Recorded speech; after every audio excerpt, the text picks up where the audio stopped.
let me show you how to enable and also set up sleep mode on your Huawei Watch Fit 5 and also Fit 5 Pro.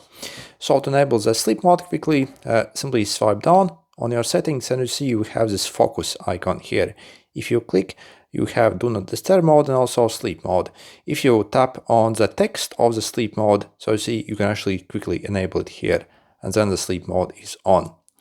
To disable it, I see you can also like tap on it again. Okay. And yeah, so you see currently it's quite late, it's already in the sleep mode, so I'll let it go to sleep.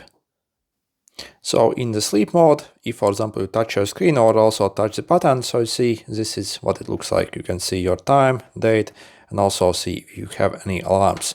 If you want to go to the watch, either you like swipe down, so you see you can disable the sleep mode, or you click once more here, so you see it kind of returns to the main watch face.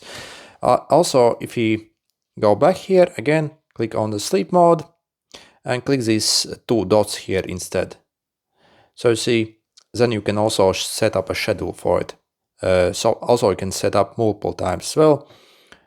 You see like repeat times, bedtime, wake up, and yeah, whatever you need. So you can enable the schedule here as well. Okay, like